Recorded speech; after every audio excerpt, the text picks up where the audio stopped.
Good morning friends. I hope आप सब अच्छे होंगे। आपका स्वागत है आपके अपने YouTube channel current affairs for exam में। चलिए आज दिनांक 21/3/2025 की प्रश्नावली शुरू करते हैं। निम्नलिखित में से किसे पत्रकारिता के लिए प्रतिष्ठित रामनाथ गोयनका पुरस्कार 2025 से सम्मानित किया गया? मृदुलिका झा, अर्नब गोस्वामी, रजत शर्मा, सुधीर चौधरी। इसका सही जवाब है मृदुलिका झा। आज तक की मृदुलिका झा को डंकी रूट की कवरेज के लिए 2025 में पत्रकारिता में उत्कृष्टता के लिए रामनाथ गोयनका पुरस्कार मिला है। पत्रकारिता में उत्कृष्टता के लिए रामनाथ गोयनका पुरस्कार की स्थापना इंडियन एक्सप्रेस समूह द्वारा अपने संस्थापक रामनाथ गोयनका जी के जन्म शताब्दी पर की गई थी। इस पुरस्कार का संचालन रामनाथ गोयनका फाउंडेशन द्वारा किया जाता है। यह पुरस्कार पहली बार 2005 में दिया गया था। चलिए अगले प्रश्न पर आते हैं। विजय शंकर को हाल ही में निम्नलिखित में से किस देश के नाइट क्रॉस से सम्मानित किया गया है? England, Denmark, France, Italy. इसका सही जवाब है डेनमार्क। दक्षिण भारत के लिए डेनमार्क के मानद महावाणिज्य दूत और द सनमार्क समूह के अध्यक्ष विजय शंकर को उनकी वाणिज्य दूतीय सेवाओं के लिए डेनमार्क के राजा से night cross of the order of the Denmark सम्मान मिला है। चलिए अगले प्रश्न पर आते हैं। अंतर्राष्ट्रीय ग्लेशियर वर्ष प्रतिवर्ष कब मनाया जाता है? 21 मार्च, 22 मार्च, 23 मार्च, 24 मार्च। इसका सही जवाब है 21 मार्च। संयुक्त राष्ट्र ने वर्ष 2025 को ग्लेशियरों के संरक्षण का अंतर्राष्ट्रीय वर्ष घोषित किया है तथा प्रत्येक वर्ष 21 मार्च को विश्व ग्लेशियर दिवस के रूप में मनाया जाएगा ताकि जलवायु प्रणाली और जल चक्र में ग्लेशियर, बर्फ और हिम की महत्वपूर्ण भूमिका के बारे में जागरूकता बढ़ाई जा सके। चलिए अगले प्रश्न पर आते हैं। अंतर्राष्ट्रीय वन दिवस प्रतिवर्ष कब मनाया जाता है?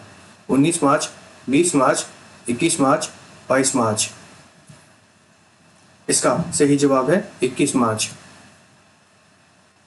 अंतर्राष्ट्रीय वन दिवस प्रतिवर्ष 21 मार्च को मनाया जाता है। वनों और वृक्षों के महत्व के बारे में जागरूकता बढ़ाने और पृथ्वी पर जीवन को बनाए रखने में उनकी भूमिका का जश्न मनाने के लिए संयुक्त राष्ट्र महासभा द्वारा 2012 में अंतर्राष्ट्रीय वन दिवस की स्थापना की गई थी। अंतर्राष्ट्रीय वन दिवस का थीम है फॉरेस्ट एंड फूड। चलिए अगले प्रश्न पर आते हैं। विश्व कविता दिवस प्रतिवर्ष कब मनाया जाता है? 18 मार्च, 19 मार्च, 20 मार्च, 21 मार्च। इसका सही जवाब है 21 मार्च। विश्व कविता दिवस प्रतिवर्ष 21 मार्च को मनाया जाता है। विश्व कविता दिवस की स्थापना 1999 में यूनेस्को द्वारा कविता पढ़ने, लिखने और पढ़ाने को बढ़ावा देने के और काव्यात्मक अभिव्यक्ति के माध्यम से भाषाई विविधता का समर्थन करने के लिए की गई थी। यूनेस्को ने 1999 में पेरिस में अपने 30वें आम सम्मेलन के दौरान 21 मार्च को विश्व कविता दिवस के रूप में घोषित किया है।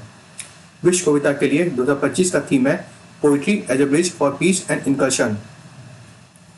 चलिए अगले प्रश्न पर आते हैं।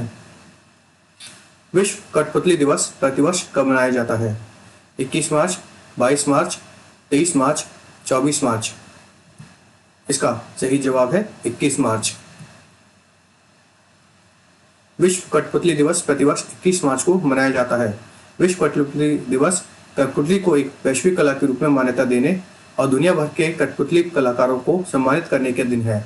इस विचार की उत्पत्ति से ईरानी कठपुतली थिएटर कलाकार जावेद जुल्फिकारी से हुई थी। 2002 में UNIMA ने 21 मार्च को विश्व कठपुतली दिवस के रूप में घोषित किया और पहला आधिकारिक समारोह 2003 में मनाया गया। यूनाइटेड नेशन डे ले मायोनेटे कठपुतली संगठनों का अंतर्राष्ट्रीय महासंघ है और वे विश्व कठपुतली दिवस को बढ़ावा देने और मनाने में महत्वपूर्ण भूमिका निभाते हैं। चलिए अगले प्रश्न पर आते हैं। निम्नलिखित में से किस देश ने हाल ही में दुनिया के सबसे बड़े सफेद हाइड्रोजन भंडार की खोज की है? जापान, चीन, अमेरिका, फ्रांस। इसका सही जवाब है फ्रांस। फ्रांस ने मोसेले क्षेत्र में दुनिया का सबसे बड़ा सफेद हाइड्रोजन भंडार खोजा है, जिसका अनुमानित भंडार 46 मिलियन टन है और इसकी कीमत 92 ट्रिलियन डॉलर है। यह खोज महत्वपूर्ण है क्योंकि सफेद हाइड्रोजन एक स्वच्छ ऊर्जा स्रोत है, जबकि ग्रे और ग्रीन हाइड्रोजन के विपरीत, जिसके लिए औद्योगिक प्रक्रियाओं की आवश्यकता होती है और जो CO2 उत्सर्जित कर सकता है। सफेद हाइड्रोजन प्राकृतिक रूप से पाए जाने वाला हाइड्रोजन है जो पृथ्वी के पपड़ी में पाया जाता है और यह भूगर्भीय प्रतिक्रियाओं के माध्यम से बढ़ता है और इसके लिए औद्योगिक उत्पादन या कार्बन उत्सर्जन प्रक्रिया की आवश्यकता नहीं होती है। चलिए अगले प्रश्न पर आते हैं। हाल ही में आदि रंग महोत्सव 2025 निम्नलिखित में से किस स्थान पर आयोजित किया गया? मुंबई, दिल्ली, हैदराबाद, बेंगलुरु।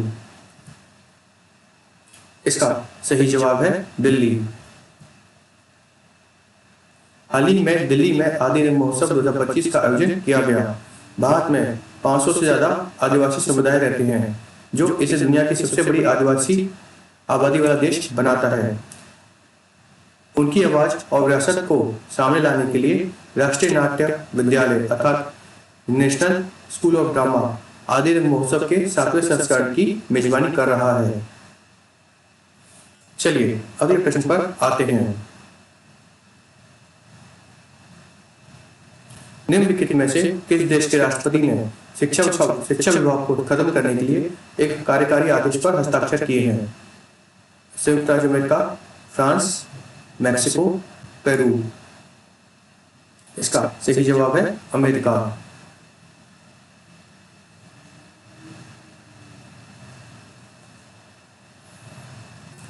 अमेरिका राष्ट्रपति डोनाल्ड ट्रंप ने शिक्षा विभाग को खत्म करने के लिए एक कार्यकारी आदेश पर हाल ही में हस्ताक्षर किए हैं। डोनाल्ड ट्रंप ने शिक्षा विभाग को बेकार और उदार विचारधारा से प्रदूषित बताया है। चलिए अगले प्रश्न पर आते हैं। निम्नलिखित में से किसे गो आईबीबो का ब्रांड एम्बेसडर नियुक्त किया गया है? सचिन तेंदुलकर, रोहित शर्मा, ऋषभ पंत, विराट कोहली। इसका सही जवाब है ऋषभ पंत। हाल ही में ऋषभ पंत को गो आईबीबो का ब्रांड एम्बेसडर नियुक्त किया गया है। चलिए अगले प्रश्न पर आते हैं। हाल ही में निम्नलिखित में से कौन सा राज्य अपना 113वां स्थापना दिवस मना रहा है?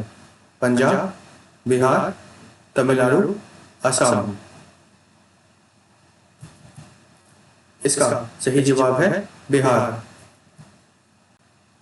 बिहार अपना 113वां स्थापना दिवस मना रहा है। बिहार राज्य को ब्रिटिश शासन के दौरान 22 मार्च 1912 को बंगाल प्रेसिडेंसी से अलग करके बनाया गया था। इस दिन को बिहार दिवस के रूप में बनाया जाता है।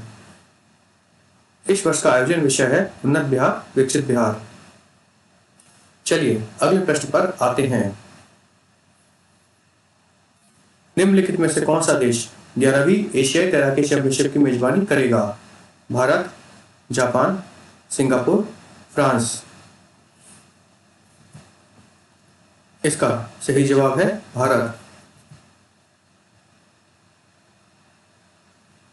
भारत गुजरात के अहमदाबाद में नारनपुरा स्पोर्ट कॉम्प्लेक्स में 11वें एशियाई तैराकी चैंपियनशिप की मेजबानी करेगा। भारतीय तैराकी महासंघ ने घोषणा की कि उसे गुजरात सरकार और एशिया एथलेटिक दोनों से चैंपियनशिप आयोजित करने के लिए सैद्धांतिक मंजूरी मिल गई है। यह आयोजन 1 से 15 अक्टूबर तक होगा। चैंपियनशिप में तैराकी, गोताखोरी, कलात्मक तैराकी और वाटर पोलो शामिल हैं। 2019 में 10वें एशियाई आयु समूह चैंपियनशिप द्वारा भारत द्वारा आयोजित अंतिम अंतर्राष्ट्रीय तैराकी प्रतियोगिता थी। चलिए अगले प्रश्न पर आते हैं। 7वीं सीनियर राष्ट्रीय खो खो चैंपियनशिप निम्नलिखित में से किस राज्य में आयोजित की जाएगी? महाराष्ट्र, ओडिशा, पंजाब, तमिलनाडु। इसका सही जवाब है ओडिशा। 7वीं सीनियर राष्ट्रीय खो खो चैंपियनशिप ओडिशा में आयोजित की जाएगी। इस आयोजन भारतीय खो खो महासंघ के तत्वाधान में किया जाएगा। चलिए अगले प्रश्न पर आते हैं। पर्पल फेस्ट 2025 हाल ही में निम्नलिखित में से किस स्थान पर आयोजित किया गया था? दिल्ली, मुंबई, बेंगलुरु, हैदराबाद। इसका सही जवाब है दिल्ली। सामाजिक न्याय और अधिकारिता मंत्रालय के तहत विकलांग व्यक्तियों के सशक्तिकरण विभाग द्वारा पर्पल फेस्ट 2025 का आयोजन दिल्ली में राष्ट्रपति भवन अमृत उद्यान में किया गया था। चलिए अगले प्रश्न पर आते हैं। निम्नलिखित में से किसे NIT विश्वविद्यालय का कुलपति नियुक्त किया गया है? के कस्तूरी रंगन, Balwinder Shukla, Amitabh Kant, Amit Ganatra.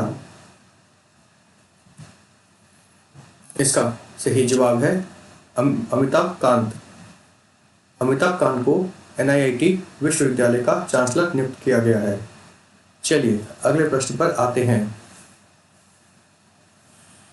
नाबू 4 brownfield ammonia urea complex निम्नलिखित में से किस राज्य में स्थित है? महाराष्ट्र, पंजाब, तमिलनाडु, असम। इसका सही जवाब है Assam. Namrup 4 brownfield ammonia urea complex Assam में स्थित है। प्रधानमंत्री श्री नरेंद्र मोदी के नेतृत्व में कीर्ति मंत्रिमंडल ने Brahmaputra valley fertiliser corporation limited Namrup Assam में ब्राउनफील्ड अमोनिया यूरिया कॉम्प्लेक्स के विकास को मंजूरी, जिसे हम नामरू 4 कहते हैं, के विकास को मंजूरी दे दी है। फ्रेंड्स, आज का सेशन यही समाप्त होता है। आपको हमारा सेशन कैसा लगा कमेंट करके बताइएगा तथा लाइक एवं सब्सक्राइब अवश्य कीजिएगा। धन्यवाद।